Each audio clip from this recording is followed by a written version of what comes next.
मदद की जानी चाहिए, वो मदद भी नहीं हो रही है। आज 157 मेडिकल कॉलेजेस सारे हिंदुस्तान में खोलने का मरकजी हुकूमत ने ऐलान किया।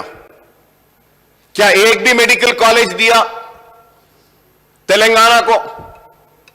नर्सिंग कॉलेजेस खोलने का वादा किया पूरे हिंदुस्तान में, क्या तेलंगाना में एक भी नर्सिंग कॉलेज दिया? तो मैं ये कहना चाहता हूं कि गवर्नर साहिबा के एड्रेस में तेलंगाना की नाइंसाफी और मरकजी हुकूमत की स्टेप मदरली ट्रीटमेंट का जिक्र क्यों नहीं किया गया? क्या लेजिस्लेटिव अफेयर्स मिनिस्टर इसका जवाब देंगे कि क्यों नहीं किया गया? ये मेरा शिकवा है, ये मेरी शिकायत है, और ये शिकायत इसलिए है कि मैं तेलंगाना से हूं और तेलंगाना के साथ जो नाइंसाफी की जा रही है मरकजी हुकूमत की जानिब से, मुझे देखकर तकलीफ होती है, इसलिए ये बात कह रहा हूं और कुछ नहीं। सर आगे बढ़ते हुए sir it is pertinent to recall that through the AP Reorganization Act of 2014 got President of India's assent, and on 1st of March 2014 several promises were made to Telangana state in the act are yet to be fulfilled.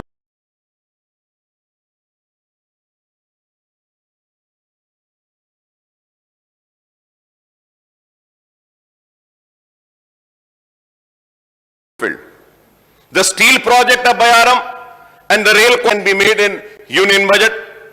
So the division of assets and liabilities of the government, companies and corporation and other institutions listed under the 9th and 10th schedule of AP Reorganization Act is yet to be completed more than 8 years after the formation of Telangana state. The two Telugu states are at loggerheads and have taken the issue to the court. This has also not been mentioned.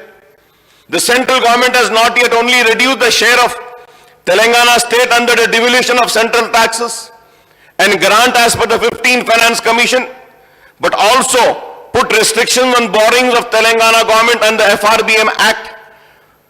Through the central government's own fiscal deficit is galloping every year, sir. The grant for various central schemes like NREGA Backward Areas Development Program have been reduced or withdrawn. So the state government request for according national project status to Kaleshwaram irrigation project on the lines of Polavanam project in neighboring Andhra Pradesh has virtually been rejected by the BJP government. Similarly, despite the Niti Aayog recommendations, the central government has ignored the state request to maintain grants for the Mission Bhagiratha and Mission Kakatiya scheme. The central government is denying extra borrowing limits under FRBM Act as Telangana refuses to implement the power sector reforms adversely affecting the farmers and other consumers. The central government has been reluctant to procure the produce of Telangana farmers, particularly paddy. An entire burden of procuring all the produce of different crops have fallen on the state government. In Raitu Bandhu, Raitu Bima and Farm Loan Waiver scheme, the contribution of central government is zero.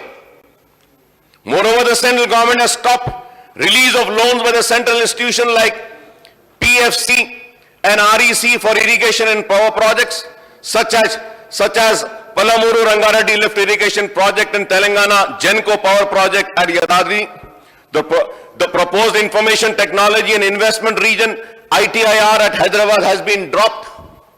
The state demand for its due share in Krishna water is pending with the second Krishna Water Dispute Tribunal, and the central government is dealing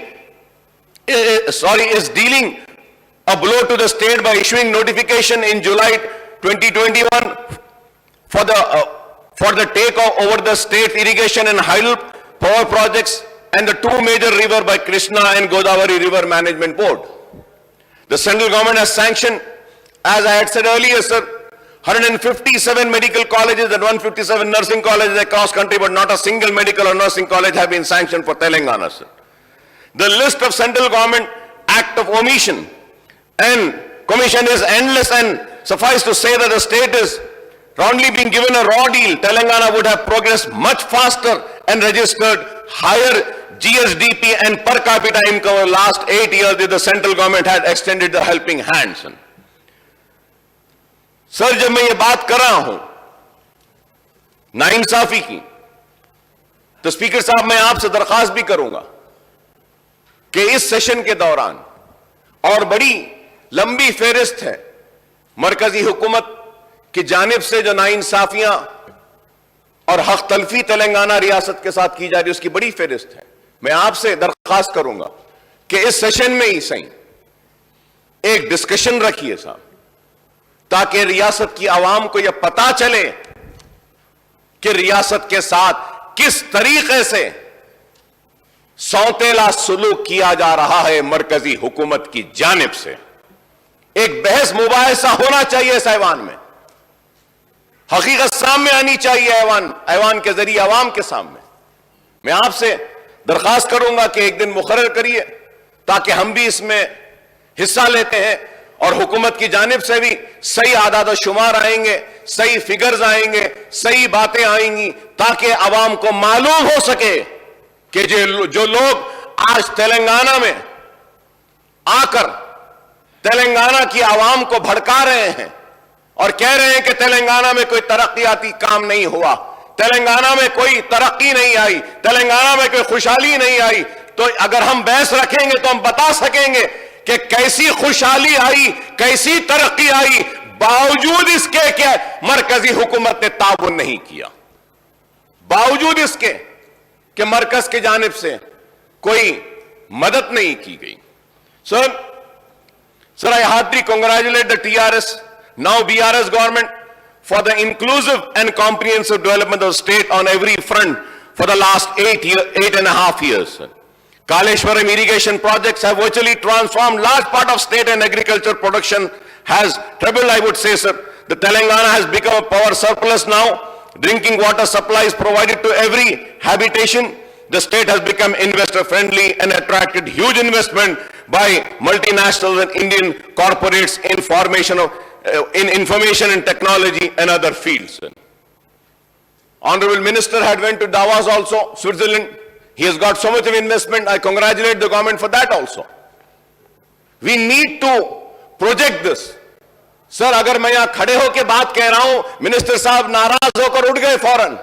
अरे मैं यही तो चाह रहा हूं कि governor के address में ये बातें आनी चाहिए थी कि हमारे रियासत के मिनिस्टर ने स्विट्जरलैंड में डावोस में जाकर इतना इन्वेस्टमेंट लाया, इस रियासत को ये गवर्नर एड्रेस में आना था। हमने ये काम किया, ये आना था, और इसके बाद में ये भी आना था कि आइंदा हम क्या करना चाहते हैं।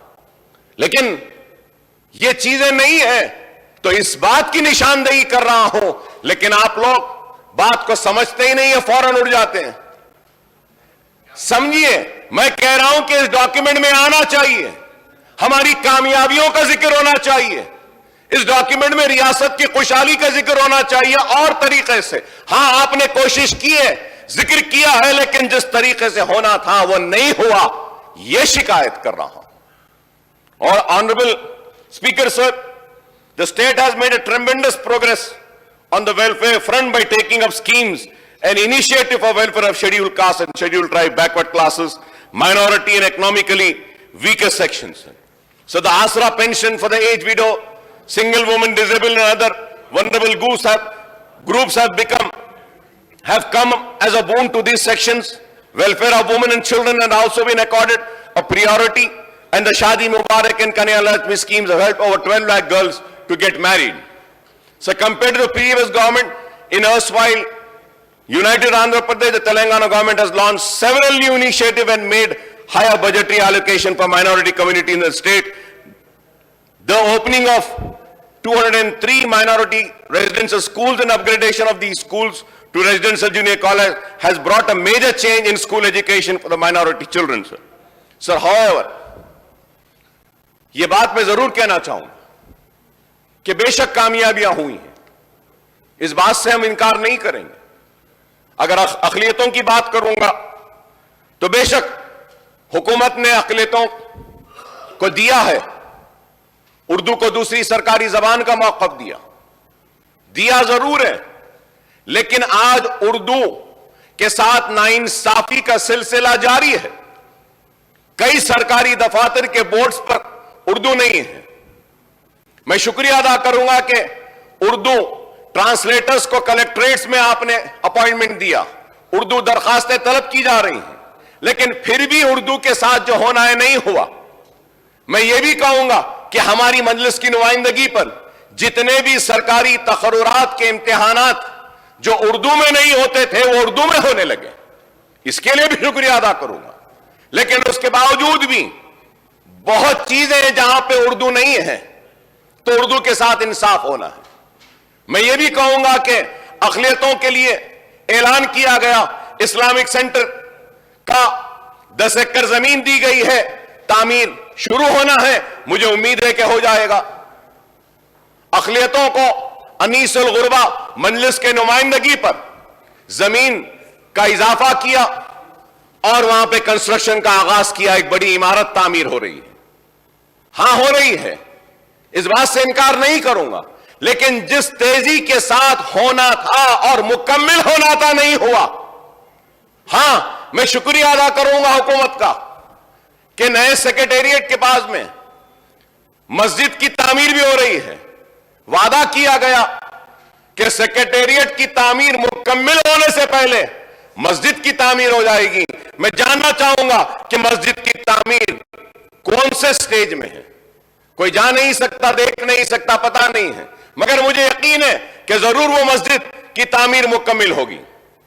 मैं सिर्फ बता रहा हूं, ऐसा नहीं है कि मैं यहां खड़े रह के आप पे तनकीद कर रहा हूं, नहीं, आपने जो किया है उस पर तारीफ भी कर रहा हूं, शुक्रिया भी अदा कर रहा हूं, और जो नहीं हुआ वो बताकर आपके जरिए उन मसाइल को हल भी करवाना चाहता हूं। शादी मुबारक मजलिस ने नुमाइंदगी की थी तेलंगाना के तश्कील के बाद इसी ऐवान में कि शादी मुबारक की स्कीम लाई जाए। आई शादी मुबारक की, कई गरीबों का फायदा हो रहा है, इस बात से हम इनकार नहीं करेंगे। लास्ट असेंबली सेशन में हमने चीफ मिनिस्टर साहब से मुतालबा किया था कि चीफ मिनिस्टर साहब फ्रूट मार्केट के ताल्लुक से, तो आज वो फ्रूट मार्केट के लिए जमीन दी गई, वहां पे काम हो रहा है, और इसके लिए भी मैं हुकूमत का शुक्रिया अदा करूंगा, एग्रीकल्चर मिनिस्टर साहब का शुक्रिया अदा करूंगा कि फ्रूट मार्केट वक्फ बोर्ड की एक जमीन पर दी गई। हम ये नहीं कह रहे कि नहीं हुआ। अफजलगंज की मस्जिद के लिए हमें मुतालबा किया था, उसके लिए मंजूरी दी गई, पैसा दिया, चेक दिया गया, लेकिन फाइनेंस डिपार्टमेंट में चेक को रोक दिया, उसको रिलीज करवा दीजिए।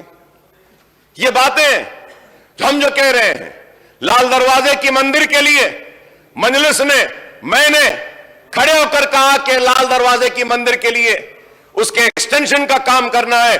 चीफ मिनिस्टर साहब का शुक्रिया कि 20 करोड़ रुपया उन्हें मंजूर किया, लेकिन आज भी वो काम नहीं हुआ। वो काम होना चाहिए। मक्का मस्जिद की तामीर के लिए, रेनोवेशन के लिए मजलिस ने मुतालबा किया। मक्का मस्जिद की तामीर, रेनोवेशन का काम अभी भी मुकम्मल नहीं हुआ, तो कब होगा मैं ये जानना चाहूंगा। बागान की मस्जिद के लिए किया, यहां के जो एम्प्लॉइज हैं उनके लिए किया, रेगुलराइज करिए, नहीं हुआ। मैं चीफ मिनिस्टर साहब का शुक्रिया अदा करूंगा कि हम मजलिस की नुमाइंदगी पर अइम्मा और मौजूनों को आपने मंथली पैसा देने का ऐलान किया, दे रहे हैं। 4-4 महीने तक नहीं मिलती है, खैर देर से मिलती है, मगर अब रमजान का महीना आने वाला है, मैं उम्मीद करूंगा कि हुकूमत वक्त पे उनको दे देगी। अचलिकास को दे रहे हैं, पुजारियों को दे रहे हैं, हम इसका भी इस्तेकबाल करते हैं, देना चाहिए, बहुत अच्छा है। ये काम जो अच्छे हुए हैं हम उसकी तारीफ करेंगे, जो लेकिन नहीं हुआ वो तो बोलेंगे हम बराबर। वही बात कहना चाहते हैं। आप पूरी रियासत में हर डिस्ट्रिक्ट में मेडिकल कॉलेजेस बना रहे हैं, हम मुबारकबाद देते हैं आपको। वनंगल का दवाखाना 1 साल में मुकम्मल हो जाएगा, मुबारक आपको, अच्छी बात है। लेकिन मैं जानना चाहता हूं, हैदराबाद में एक उस्मानिया दवाखाना है, वो कब बनेगा? वादा किया था बनाने का, अब तक नहीं हुआ।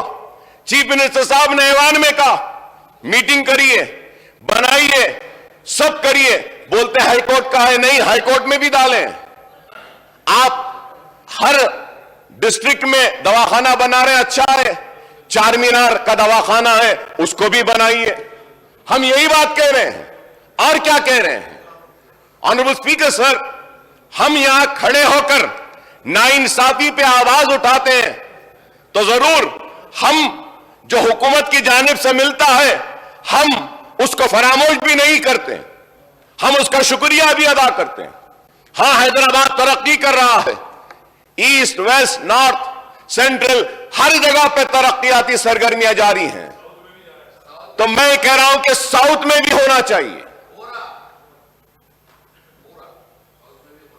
यही बात मैं कह रहा हूं साहब, हो तो रहा है, लेकिन जिस तेजी से होना है उस तेजी से नहीं हो रहा है। जिस तेजी के साथ हाईटेक सिटी में होता है, जिस तेजी के साथ न्यू सिटी में होता है, उसी तेजी से ओल्ड सिटी में नहीं हो रहा है। यही तो बात कह रहा हूं। मंजूरी दी गई है, कहां हुआ साहब? सर, मैं बड़ी जिम्मेदारी के साथ कह रहा हूं, 10 साल पहले मेरी कॉन्स्टिट्यूएंसी में एक स्टेडियम को मंजूर किया गया। 10 साल हो चुके हैं, आज तक भी वो कंप्लीट नहीं हुआ। क्या इस तेजी से हो रहा है? आज ये काम की जो हम निशानदेही कर रहे हैं, मैं स्पीकर साहब, मैं आपके जरिए म्युनिसिपल एडमिनिस्ट्रेशन मिनिस्टर साहब की तवज्जो लाना चाहता हूं इस बात पे। क्या 5 साल से ज्यादा अरसा नहीं हुआ कि लाल बाजार को डेवलप करेंगे बोले थे, एमएलएस की टीम गई थी, क्या डेवलप हुआ? Sir, when I got elected first time and second time in 2004, right from 2004, I'm fighting for Charminar pedestrianization project. 2004, sir. क्या कंप्लीट हुआ सर? आप इसको तनकीद में ना लें, आप इसको ये समझ के आप मेरी बात को सुनिए कि हम आपके साथ खड़े हैं। हमको भी आवाम के सामने जाना है, आपको भी आवाम के पास जाना है। हम आवाम को क्या कहेंगे, क्या बताएंगे? कितने साल लगेंगे चार मीनार पेडेस्ट्रियनाइजेशन प्रोजेक्ट कंप्लीट होने के लिए? क्या यह मेरी बात गलत है कि लास्ट बजट में आपने, अभी तो ये बजट अभी है, चल रहा है, अभी फाइनेंशियल ईयर खत्म नहीं हुआ, 500 करोड़ रुपए ओल्ड सिटी मेट्रो के लिए दिए गए थे। क्या मेट्रो का काम शुरू हुआ? क्या मेट्रो आई या कुछ पहल हो रही है? हाईटेक सिटी, शमशाबाद एयरपोर्ट, वो लिंक, दूसरे लिंक्स आप पूरे कर रहे हैं, बेशक करिए, ये मेरा शहर है, ये मेरी रियासत है, यहां पे खुशहाली, यहां पे तरक्की आनी चाहिए। लेकिन ये कौन सी बात है कि चौतरफ तरक्की हो रही है लेकिन उस तरफ नहीं होगी? मैं याद दिलाना चाहता हूं मिनिस्टर साहब को, लास्ट बजट के इजलास में, लास्ट सेशन में, मैंने चीफ मिनिस्टर साहब से दर्दमंदाना अपील की थी कि पुराने शहर के रोड वाइडनिंग्स के लिए कुछ पैसा दे दीजिए। मुझे माफ करें, मुझे माफ करें ऑनरेबल स्पीकर साहब, केटीआर साहब, आप मुझे माफ करें, लेकिन सीएम साहब ऐलान कर रहे थे कि हां कुछ 1000 करोड़ रुपया दे देंगे पुराने शहर के लिए। आपने जाकर कहा कि नहीं, हम कर देते हैं पूरा। सीएम साहब ने उठकर कहा कि अकबर साहब पूरी वाइडनिंग हो जाएगी। सर, 1980 से वाइडनिंग अभी भी पेंडिंग है सर।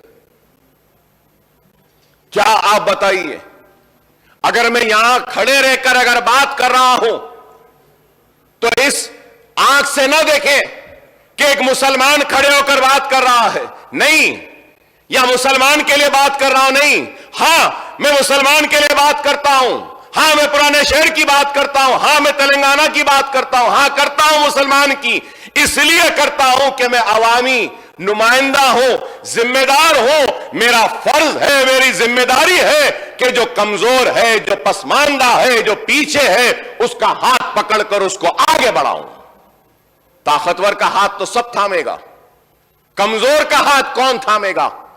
अगर हम अवामी नुमाइंदे अगर कमजोरी को दूर नहीं करेंगे तो फिर और कौन करेगा? और आज अगर मैं बात कर रहा हूं मुसलमान को आगे लाने की, तो मुसलमान जब आगे आ जाएगा तो अगर कोई मुसलमान के पीछे अगर कोई हिंदू रहेगा, सिख रहेगा, ईसाई रहेगा, तो अकबरुद्दीन ओवैसी उस हिंदू सिख ईसाई का भी हाथ पकड़कर उसको भी सामने लाने की कोशिश करेगा। इसी से तो हमारे मुल्क में खुशहाली आएगी, तरक्की आएगी। एसआरडीपी के प्रोजेक्ट्स हो रहे हैं, कितने प्रोजेक्ट्स हुए हैं साहब ओल्ड सिटी में बताइए। एसआरडीपी सेकंड फेज हम बोले, क्या सेकंड फेज एसआरडीपी में क्या जो चंद्रायन गुट्टे के फ्लाईओवर्स का हमने जिक्र किया, क्या वो लिया गया? मिनिस्टर साहब ने वादा किया था, बजट में ले लीजिए। बजट नहीं साहब, मैं जरा बोलता हूं साहब, इसमें खत्म करता हूं। सर मिनिस्टर साहब ने वादा किया था। सर ऑनरेबल स्पीकर साहब, मैं आपसे बड़े ही अदब के साथ, बड़े ही एहतराम के साथ इस कुर्सी की इज्जत करते हुए मौजरत ख्वाही के साथ कहना चाहता हूं, स्पीकर साहब 1 साल हो गया, मिनिस्टर साहब ने कहा था कि मीटिंग बुलाएंगे। बहादुरपुरे में आईटीआई का था, कई इश्यूज थे। 1 साल में क्या मीटिंग बुलाए सर? सर इस ऐवान में वादा किया जाता है क्या? ऐवान में जो तयखुन दिया जाता है, जो जबान दी जाती है, क्या उसकी भी अहमियत नहीं है? क्या उसका भी एहतराम नहीं है? आप बताइए स्पीकर साहब, आप बोलिए, आपकी मौजूदगी में कहा गया कि जरूर मीटिंग बुलाएंगे, क्या आज तक मीटिंग हुई? हमने जूनियर कॉलेज के लिए कहा था, बहादुरपुर में आईटीआई के लिए कहा था, इंक्यूबेटर्स के लिए कहा था, स्टार्टअप्स के लिए कहा था कि वो जो एससी एसटीज को जो आप दे रहे हैं वो मुसलमानों को दीजिए। On par with SC STs का वादा किया गया। On par with SC STs क्या हुआ? क्या रिव्यू हुआ? मैं जानता हूं चीफ मिनिस्टर साहब मसरूफ रहते हैं, मैं जानता हूं केटीआर साहब भी मसरूफ है, मैं जानता हूं कि सारे मिनिस्टर्स मसरूफ हैं। उनसे दरखास्त करूंगा सबसे, आप लोग मसरूफ हैं, हमको एक आदमी बता दीजिए जिसके पास हम जाके मिल सकते हैं, हम मिल लेंगे, खड़े रह जाएंगे। आपके चपरासी से भी मिलना बोले तो मिल लेंगे, तेलंगाना के लिए, पुराने शहर के लिए, हमारी आवाम के लिए हम खड़े रह जाएंगे। मगर मिलिए तो सही, कोई वादा तो पूरा कीजिए। सर नए स्पीकर साहब बोलने दीजिए मुझे। सर मैं बजट पे बोलेंगे साहब, इस पे भी बोलना है, बजट पे भी बोलेंगे। बजट में आने का इश्यू है ना, हर वक्त यही बोले साहब, सेशन बढ़ा देंगे, विंटर सेशन आ जाएगा, 15 दिन कर देंगे। कितने हुए साहब 2014 से लेकर? अगर हम देखेंगे फिगर्स है साहब, मेरे पास फिगर्स है, 126 दिन हुए थे। अब ये 5 साल 4.5 साल में सिर्फ 64 डेज ही बैठे हम। टीवी के डिबेट्स में ज्यादा बैठते हैं, असेंबली में कम बैठते हैं लोग। अहमियत आज टीवी की हो गई, इस हाउस की नहीं रही। बोलने दीजिए साहब। पहले अब आप लोग तय कर दिए 12 को खत्म, 25 साल होने आ रहे हैं साहब, कभी बजट सेशन इतना जल्दी तेजी के साथ खत्म होता हुआ नहीं देखे। लेटर भेजा मैं बीएससी में, इस वास्ते नहीं आए हैं जियो, आपके चीफ मिनिस्टर साहब भी नहीं आए, लीडर ऑफ द हाउस भी नहीं आए, नहीं आए तो फिर हम नहीं आए तो क्या? हाँ तो क्या? देखिए मैं तसादुम करना नहीं चाहता, मैं तसादुम करना नहीं चाहता, तो बोलना नहीं है। या तो आइए माइक पे आके बोलिए, बोलने दीजिए हमको। Please conclude. वही तो बोल रहा हूं मैं, तो आप माइक नहीं लेते, आप वैसे ही बोलते हैं। आप माइक लेकर बोलिए ना। अकबर साहब बोलिए आप। Please conclude. इतना गुस्सा आप लोग को, इतनी नाराजगी कि फिर क्यों भाई? बोलने दीजिए ना, बोलने दीजिए। शिकायत क्या है साहब, शिकायत क्या है बताइए। స్పీకర్ సార్, సభ అన్నప్పుడు కొన్ని మర్యాదలు, కొన్ని పద్ధతులు ఉంటాయి సార్. ఇప్పుడు వాళ్ళ సభ్యులు ఉన్నది మొత్తం 7, మాకున్నది 105 మంది. మరి 7 ఉన్న వాళ్ళకు మీరు గంట టైం ఇస్తే, గంటల పాటు ఆయన గవర్నర్ ప్రసంగం మీద కాకుండా బడ్జెట్ మీద, మున్సిపల్ పద్దు మీద మాట్లాడినట్టు మాట్లాడితే దానికి మేము అభ్యంతరం పెడతా అంటే కూడా ఆయనకు ఆవేశం ఎందుకు సార్? రెండోది సార్, వారు మాట్లాడుతున్నారు మీరు బీఏసీ ఈ నిర్ణయం తీసుకున్నారు, ఆ నిర్ణయం తీసుకున్నారని మాట్లాడతారు. ఆయన బీఏసీకే రాడు. వచ్చి ఏమైనా వాదించినా, వచ్చి చెప్పినా, విజ్ఞప్తి చేసినా మీరు వింటారు. శాసనసభ వ్యవహారాల మంత్రి ఉన్నారు, అక్కడ రారు. అక్కడికి రాకపోగా పైపెచ్చి ఈ టర్మ్లో అసలు అసెంబ్లీయే జరగలేదన్నట్టు మాట్లాడుతున్నారు. ఆయన మర్చిపోతున్నాడు ఈ టర్మ్లో 2 సంవత్సరాలు కోవిడ్కి పోయింది, అది మర్చిపోతున్నాడు కన్వీనియంట్గా. అంటే అధ్యక్ష, మాట్లాడేటప్పుడు ఆవేశంగా గొంతు పెంచి గొంతు చించుకుంటే దానివల్ల ఏం రాదు అధ్యక్ష. చెప్పాలనుకున్న పాయింట్ చాలా క్లుప్తంగా పద్ధతిగా మర్యాదగా కూడా చెప్పొచ్చు. గొంతులు చించుకున్నంత మాత్రాన చాలా గొప్ప వాళ్ళం అని ఆయన అనుకుంటే నేను చేయగలిగేది ఏం లేదు. కానీ ఒకటి మాత్రం వాస్తవం, the speech that you are making today is in response to the governor's address. I think you've been given ample opportunity for the number of legislators you have. You've been given ample opportunity. మరి మీరు వాళ్ళకి 7 ఉన్న వాళ్ళకి ఇంత time ఇస్తే మేము 105 మంది ఉన్న అధ్యక్ష మాకెంత టైం ఇవ్వాలి అధ్యక్ష? మీరు మా వాళ్ళు ఇద్దరే మాట్లాడి గంట మాట్లాడారు, ఆయన 7 ఉన్నాయని గంట మాట్లాడతాడు. ఇది ఎక్కడ పద్ధతి అధ్యక్ష? మీరు సమయపాలన కూడా మీరు చెప్పాలా? మళ్ళీ గవర్నమెంట్ హ్యాస్ టు రిప్లై. ఆయన సభానాయకుడు రాలేదని మాట్లాడతారు అధ్యక్ష. సభానాయకుడికి ఆయనకి ఏం పోలిక అధ్యక్ష? నాకు అర్థం కాదు. సభానాయకుడి స్థానంలో మా గవర్నమెంట్ తరఫున శాసనసభ వ్యవహారాల మంత్రి వచ్చినారు, ఫైనాన్స్ మినిస్టర్ వచ్చినారు, మా స్పోర్ట్స్ మినిస్టర్ వచ్చినారు, 4 మంత్రులు ఉన్నారు నిన్న బీఎస్సీ మీటింగ్లో. ఆయన రాకపోగా, లీడర్ ఆఫ్ ఆపోజిషన్ గా ఆయన బాధ్యత నెరవేర్చకపోగా పైపెచ్చి ఇంకేదో మళ్ళీ మీదికి నిందాపూర్వకంగా మాట్లాడడం మంచిది కాదు. मैं अकबर साहब से भी रिक्वेस्ट करता हूं, आप आज गवर्नर स्पीच पे आपकी सजेशन, आपके इनपुट, आपके जो भी कमेंट्स है आप दे रहे हो, उस बात पे गवर्नमेंट जरूर रिप्लाई करेगी. But to make sweeping remarks saying the government is not functioning, ministers are not available, ఇది మంచిది కాదు అధ్యక్ష, మంచి ధోరణి కాదు. ఇప్పటికైనా వారిని సవరించుకోమనండి. మీరు కూడా సమయపాలన పాటించాలి అధ్యక్ష. ఎందుకంటే మరి మాకు కూడా అవకాశాలు రావాలా, మేము కూడా మాట్లాడాలి, మంత్రులు సమాధానం చెప్పాలా, ఇక్కడ చెప్పి మేము కౌన్సిల్కి పోవాలా. కాబట్టి ఇది కరెక్ట్ వ్యవహారం అయితే కాదు. వారిని కూడా దయచేసి సమయపాలన పాటించే విధంగా తమరు చర్య తీసుకోవాలని కోరుతా ఉన్నాను అధ్యక్ష. Please conclude, sir. Honorable Speaker, sir. Sir, Honorable Minister Saab is a very learned man. He is also a senior man, very qualified, well educated. I just want to tell one thing is that I am not a newcomer in this house. And it is not for the first time that I am speaking here. I have spoken in Andhra Pradesh Legislative Assembly several times on vote of thanks for the governor's address also. And it is not that the first time or in this Telangana state being in number 7 or with 7 numbers we are being given or allotted 1 hour or 40 minutes. No, sir. You can go and check the records. Always in Andhra Pradesh Legislative Assembly also, the MIM party has been allotted good number of times and opportunity and longer time to speak. It is not the first time. आप 107 हैं, जरूर आप लीजिए, 2 दिन बात करिए, एतराज नहीं है इस बात पर. एतराज इस बात पे है कि टॉलरेंस लेवल किसका कितना है. आपका टॉलरेंस लेवल ही कम होते जा रहा है, टॉलरेट ही नहीं करना चाह रहे. हाँ, अगर अकबर ओवैसी यहां खड़े रहकर 1 घंटा तारीफ करेगा तो और 1 घंटा बोलेंगे. देखिए, अरे देखिए, healthy democracy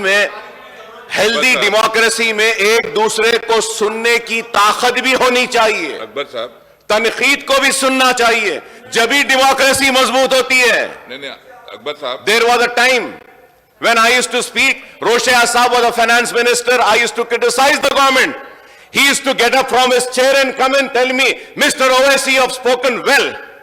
Very good young man, he used to say. I have seen so many chief ministers. please conclude. और मैं यहाँ खड़े रह के बोल, आपने कहा कि अकबर साहब बीएससी में नहीं आए. Sir, Honorable Speaker, sir, मैं नहीं, I'm not yielding, sir. Let me complete, sir. Let me complete. I'm not yielding, sir. Let me complete. Let me complete, sir. Then I'll give you an opportunity. Sir, Akbar గారు ఇప్పటికైనా కానీ governor ప్రసంగం మీద మాట్లాడమని సూచించండి sir. ఇంకా వాళ్ళతో మాట్లాడుతూ పోతే మేము కూడా ఆయన చూసినాం సార్. మేము ఆయన వారు సభ్యులుగా ఉన్నప్పుడు రోషే గురించి మాట్లాడుతున్నారు, వాళ్ళ గురించి మాట్లాడుతున్నారు. వారు చాలా బాగా మాట్లాడేది. ఈ మధ్యలో వారికి కూడా కోపం ఎక్కువస్తున్నారు అధ్యక్ష. అప్పుడు చాలా బాగా మాట్లాడేది, ఎందుకో వారికే కోపం ఎక్కువస్తుంది, మాకు రావట్లేదు కోపం. आपको गुस्सा ज्यादा हो रहे, आप हम नहीं हो रहे. आपको टॉलरेंस कम हो रहे, हमको नहीं हुआ. जिसपे ऊपर आप गुस्सा आना है उस पे ऊपर आइए. आप हमारे ऊपर गुस्सा है तो क्या आता. దయచేసి అధ్యక్ష గవర్నర్ ప్రసంగం మీద మాట కంక్లూడ్ చేయమని రిక్వెస్ట్ చేస్తున్నాం వాళ్ళకి. साहब, आप सीनियर आदमी हैं, साहब आप जब बोलते हैं तो मैं जवाब नहीं देना सर। नहीं नहीं, बार बार आपको बोलना जरूरत नहीं पड़ता। सर देखिए साहब, आप अगर मिनिस्टर साहब उठ के बोलेंगे मैं जवाब नहीं देना। नहीं साहब, आप सीनियर मोस्ट आदमी हैं। आप जो भी बोले आप तारीफ करें अकबर साहब, तो मुझे भी आपकी तारीफ करने दीजिए पलट के। अकबर साहब, एक भी आप पे करने का नहीं। आप अच्छा बात कर रहे हैं। गवर्नर स्पीच को जो पहला आप जो कोर्ट की अच्छा किए, मैं भी तारीफ करता हूं। फिर भी आप सीनियर मेंबर है, आप पूरा जानते हैं। Please kindly cooperate. नहीं सर, मैं एक ही बात बोलना चाह रहा हूं। मिनिस्टर साहब ने कहा कि अकबर साहब आप बीएससी में नहीं आए। सर मैं नहीं आया हूंगा, क्या मेरा रिप्रेजेंटेशन आप तक गया नहीं या नहीं गया? कितने दिन असेंबली करना हम बोले या नहीं बोले लेटर में? कौन से इश्यूज को टेकअप करना बोले या नहीं बोले? शायद मिनिस्टर साहब को नहीं मालूम, उनको भी कॉपी भेज देता हूं। आप बोलिए साहब, हम क्या बराबर वहां पे अपना रिप्रेजेंटेशन दिए या नहीं दिए सर? दिए सर या नहीं दिए सर? सर हम दिए, बराबर दिए। हम नहीं भी आए तो हमारे मसाइल को रखे। हम नहीं भी आए तो क्या मसाइल को उठाना है वो भी हम बोले। हम नहीं आए तो उसकी वजह भी बोले। आप बोल रहे हैं कि आप नहीं आए। प्लीज हाँ, हम बराबर भेजे अपने मसाइल। Please conclude. मैं कर रहा हूं सर, मैं अब इसमें का कंक्लूड कर रहा हूं। प्लीज। ये लोग के पास में एक सबर नहीं है साहब कि खामखा के उलझना चाहते हैं। हम बार बार बोलते रहे जीएसटी से तेलंगाना का नुकसान होगा, नहीं होगा। अकबर साहब बेफिक्र रहिए, डिवोल्यूशन ऑफ फंड्स में हमको कम आएंगे पैसे। चीफ मिनिस्टर साहब ने उठकर कहा अकबर साहब आप बेफिक्र रहिए, नहीं आएंगे। आज हो रहा है। हमने डिमोनेटाइजेशन पे उठकर खड़े रहकर मैंने कहा, सीएम साहब ने कहा नहीं अकबर साहब नहीं, आप बेफिक्र रहिए, नहीं होगा। और प्राइम मिनिस्टर को ऐसा नहीं बोलना चाहिए डिमोनेटाइजेशन अच्छा है बोले। हम बोले नहीं, आप भरोसा मत करिए इन पर, ये कभी भी साथ छोड़ देंगे। नहीं, आप नहीं अकबर साहब, हम बराबर करेंगे। अब उसके बाद में वाइस प्रेसिडेंट के इलेक्शन में आपने साथ दिया, प्रेसिडेंट इलेक्शन में आपने साथ दिया बीजेपी का। लेकिन बीजेपी ने क्या किया आपके साथ? क्या किया बताइए। आगे बात करेंगे, टाइम है। आप हाँ साहब, मैं वही तो बोल रहा हूं। Please conclude on this. मैं गवर्नर के स्पीच में जा रहा हूं सर। Please conclude. मैं उससे हट नहीं रहा हूं। अब उठ के अगर बोल रहे हैं तो मुझे जवाब तो देना पड़ेगा। दे दिए। देना पड़ेगा ना साहब मुझे। दोनों आप करीब होते रहे,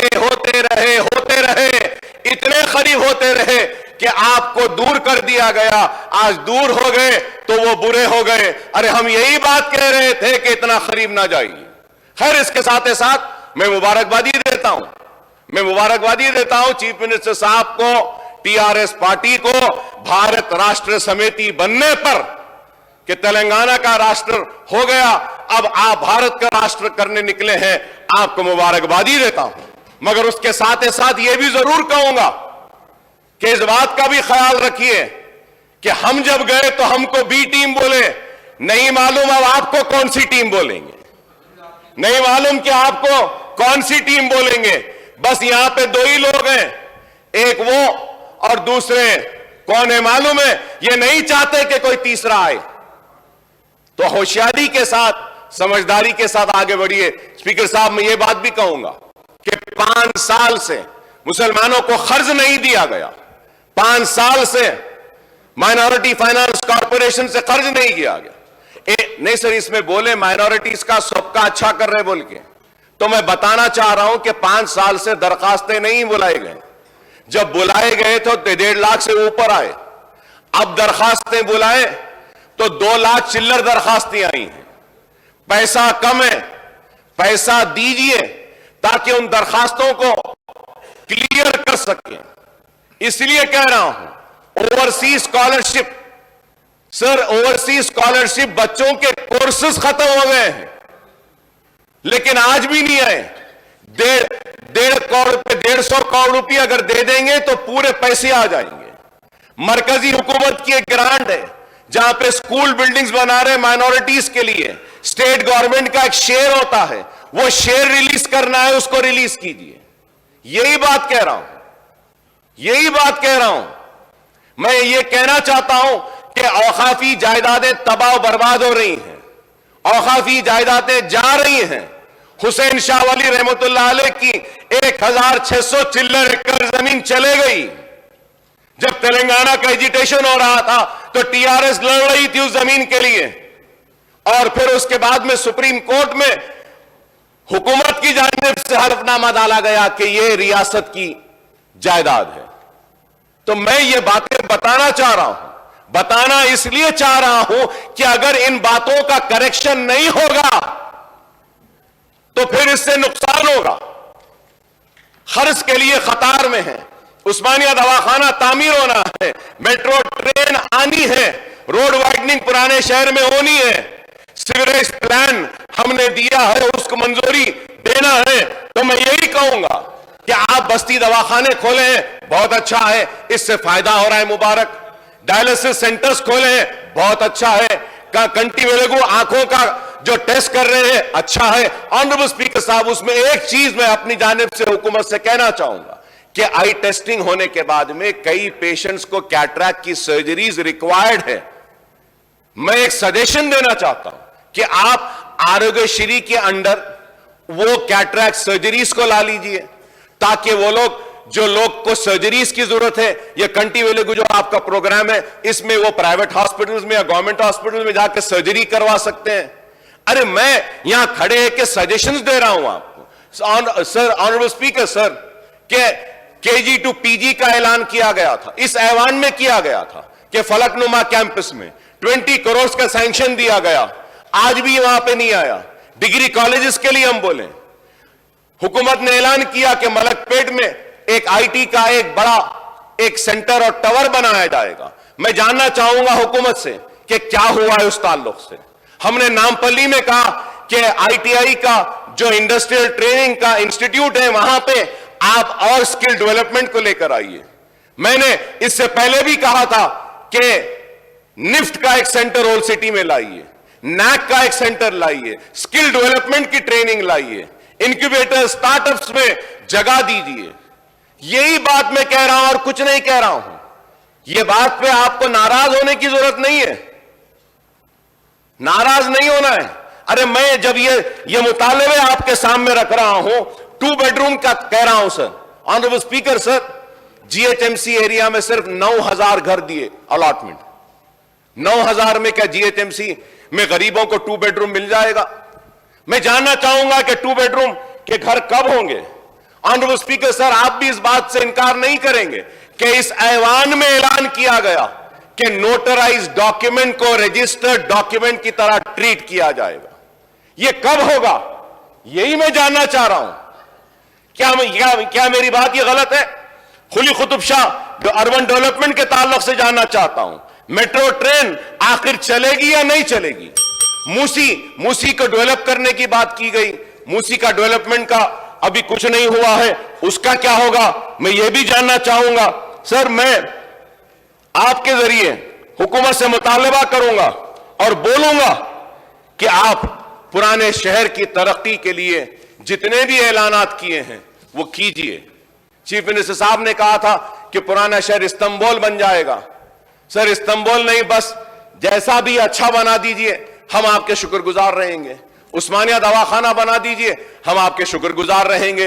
फ्रूट मार्केट वालों को, एग्रीकल्चर मिनिस्टर साहब से आपके जरिए कहूंगा कि उनके जो भी मसाइल है उसको कर दीजिए। वहां पे वो कारोबार कर रहे हैं, मैंने जबान दी है और कहूंगा जब आपकी मार्केट बन जाएगी वो वहां से चले जाएंगे आपकी मार्केट में, वहां पे नहीं रहेंगे। यही बातें आपने स्टडी सर्कल्स पूरे डिस्ट्रिक्ट्स में लाएंगे, बोले वो लाइए। मुसलमानों के ट्रेनिंग के मराकज पूरे डिस्ट्रिक्ट में लाएंगे, बोले वो लेकर आइए। अरे हम यही बातें कह रहे हैं आपसे और उम्मीद करते हैं कि हमारी इन सारी बातों पर आप जरूर तवज्जो देंगे। और आखिर में मैं ये भी जरूर कहूंगा कि शहर तरक्की जरूर कर रहा है, लेकिन शहर में क्राइम भी बढ़ रहा है। अगर हम देखते हैं हैदराबाद में ओवरऑल क्राइम अगर हम देखते हैं, और फिर उसके बाद में एफआईआर्स, अगर साइबर क्राइम, पूरा लिस्ट है मेरे पास कि यहां पे क्राइम्स बढ़ रहे हैं, दिन दहाड़े लोगों का कत्ल हो रहा है, चोरियां हो रही हैं। उम्मीद करता हूं कि इस पर भी गौर करेंगे। गवर्नर साहब के एड्रेस में कहा गया कि रियासत में इतने सारे बहुत सारे सीसीटीवी कैमरास हैं, तो मैं जानना चाहूंगा कि कितने सीसीटीवी कैमरास चल रहे हैं। सर 70% सीसीटीवी कैमरास का मेंटेनेंस नहीं है, मोर देन 50% कैमरास बंद हो चुके हैं। तो आप यही बातें मैं आपके जरिए लाना चाहता हूं। फार्मर्स के क्रॉप का लोन जो है वादा किया था कि 5 लाख में करेंगे, वो उसका क्या हुआ, वो भी आप करिए। जरूरी है फार्मर्स का।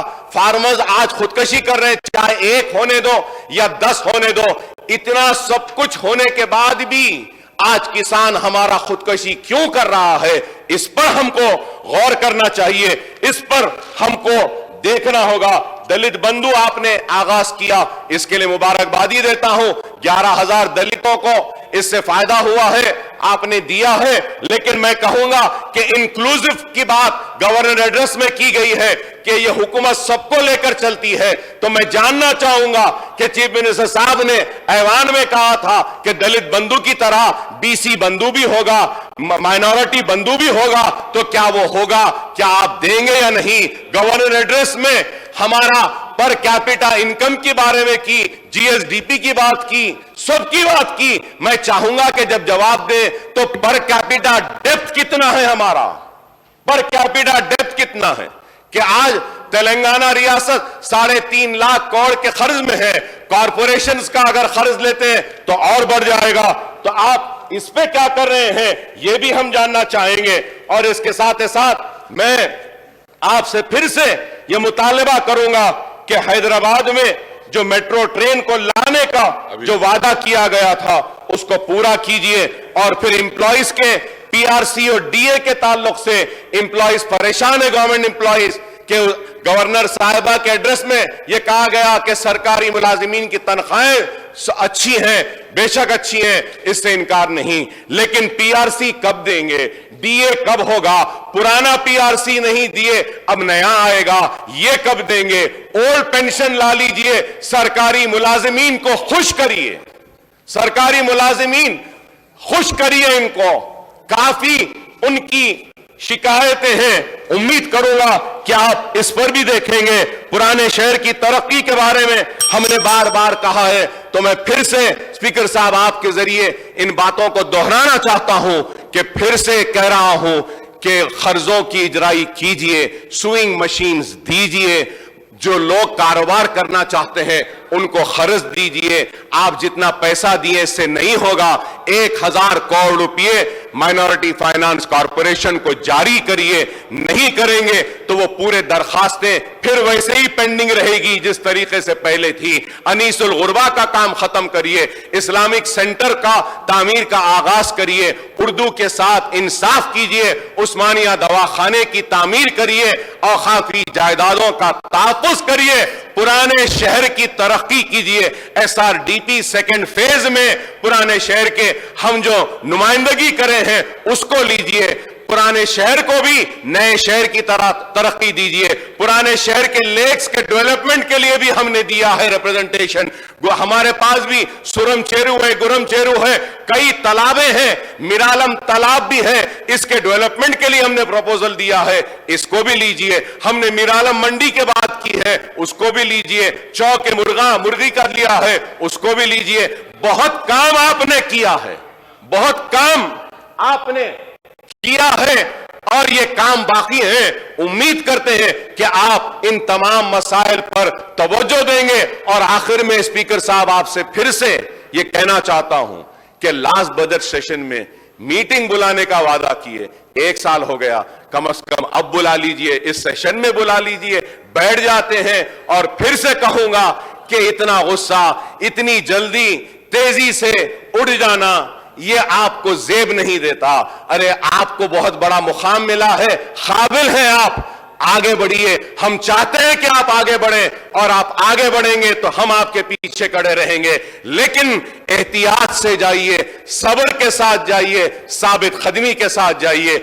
ऐसा नहीं कि तेज दौड़ते हैं और आगे बढ़ के गिर जाते हैं, नहीं।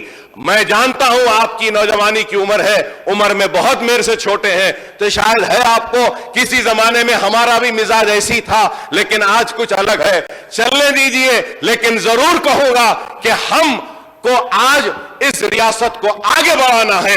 और आखिर में कहूंगा कि मरकजी हुकूमत की जानिब से तेलंगाना के साथ जो नाइंसाफियां हुई है इस पे बहस होनी चाहिए और हुकूमत को खुलकर बयान करना चाहिए, बताना चाहिए कि मरकजी हुकूमत तेलंगाना के साथ किस तरीके से हमारी नाइंसाफी कर रही है। और ये जो मोशन लाया गया है, मैं अपनी जानिब से इस मोशन की तायीद करते हुए एक बात जरूर कहूंगा कि 12% तहफुजात देने का वादा करे थे। आप एसटीज को दे रहे हैं रिजर्वेशन, दीजिए, हम खैर मुकदम करते हैं। मुसलमानों के 12% तहफुजात आपके मैनिफेस्टो में था, आपने ऐलान किया, वो 12% दीजिए, जरूरी है। और बीसी कॉरपोरेशन के जरिए भी बीसीई में मुसलमान हैं, उसको भी करिए। और ये मोशन जो मूव किया गया है, मैं इसकी तायीद करता हूं और आपने जो मुझे मौका दिया इसके लिए मैं आपका शुक्रिया अदा करता हूं। गौरवनीय जयप्रकाश रेड्डी गाరు।